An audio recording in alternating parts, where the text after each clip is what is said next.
So this is the Bloody Grog, and it's described as what happens when the zombie and the Navy Grog have a mutant kid. And so this recipe comes to us from Subtle Tiki, courtesy of Liber and Company. So the zombie is obviously one of Don Beach's most well-known cocktails, and the story goes that he made it for a businessman who came back a few days later and said, "What did you give me? It turned me into a zombie." Now, as with all things Don Beach, take it with a massive grain of salt. And the Navy Grog, on the other hand, was created in 1941, specifically for his Hollywood restaurant, and he described it on the menu as a robust rum punch dedicated to the gallant men of the American Navy. And now the name Grog itself actually goes all the way back to the 1740s, when British Vice Admiral Edward Vernon ordered his sailors' daily rum ration to be diluted with water, lime, and sugar. And Vernon wore a coat made of grogram, which is a coarse waterproof fabric, and the sailors called him Old Grog, and that diluted rum became known in his honor as Grog. And so Don took that word and built the Navy Grog using 3 rums, grapefruit, lime, honey, and signature ice cones. And it was strong enough that most bars limited it to 2 or 3 per customer, right alongside the zombie itself. And so for this cocktail, the Bloody Grog, we'll need a grenadine, Jamaican rum, I'm using Appleton Estate 12, a 151, I'm using Hamilton, lime juice, ground cinnamon, and both Angostura and Peychaud's bitters, and Liber and Company's delicious blood cordial syrup. So, is this drink really the spawn of the zombie and the Navy Grog? I mean, maybe, but there's only one way to find out. So, let's make the Bloody Grog. The Bloody Grog will start with 1/2 of an ounce of grenadine, 1/2 of an ounce of Liber and Company blood orange cordial, 3/4 of an ounce of fresh lime juice, 1/2 of an ounce of 151, I am using Hamilton, 2 ounces of a Jamaican rum, I am using Appleton Estate 12, and you will need 1 dash of Angostura bitters, 1 dash of Peychaud's bitters, and a dash of ground cinnamon. We will then whip shake this drink with ice. Fill a Mai Tai glass with fresh ice, put a couple dehydrated orange slices in the glass, and strain the drink into the cocktail glass. And we will also garnish with a mint bouquet.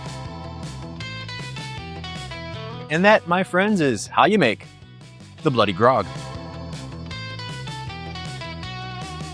Oh, that's got a pretty good kick to it. I'm not sure I'd say it reminds me of a bastard child between the zombie and the Navy Grog, but it is really good and really reminiscent of those early Don Beach cocktails. It's got a kick from the 151. It's got a good, kind of a good base, a good body with the Appleton Estate 12. You can use any Jamaican rum you want. That was just one that I grabbed. And the blood cordial, I'm not sure what I'm picking up from that, so I think I'm going to try a little bit of it, and just to really see what it tastes like, because I'm not sure. This is my first time using the blood cordial in a cocktail, so I want to kind of taste it and see what notes I'm going to pick up. Oh, that is very orangey. The taste of that reminds me of some sort of an orange candy, and I can't think of it off the top of my head which orange candy it would be. That's really good. I'll say this: you could make a ton of delicious mocktails using the blood cordial, or the orange cordial, blood orange cordial, if I get the name right. So back to this cocktail, the Bloody Grog. It's something that is really good. Would I make it again? I'm not sure. If I did make it again, here is kind of what I would do instead. I would keep kind of the rums and the bitters as I use them, the 151 from Hamilton, the Appleton Estate 12, or a similar, right? The blood orange cordial, obviously, this is like the backbone of the drink. And then the 2 bitters.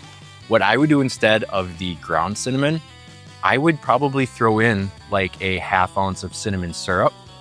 So if I were to make this again, I would just skip the ground cinnamon, and I would just throw in probably 1/4 to 1/2 ounce of cinnamon syrup. And that's what I would do. And that's probably what I'm going to recommend for you out there as well. But yeah, so that's it for this cocktail. If you liked what you watched today, please like, share, and subscribe. It really helps the channel out. And yeah, so thank you so much for watching, everybody. Akole Maluna. Cheers and enjoy.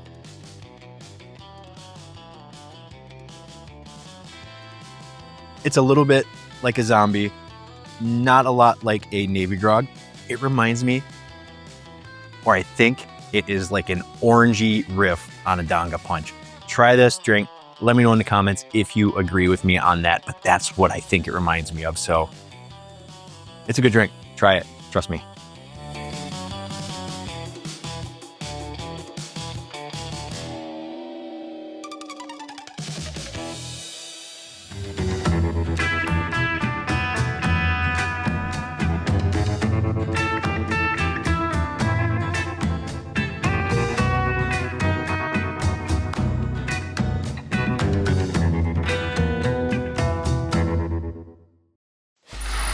Free audio post-production by alphonic.com.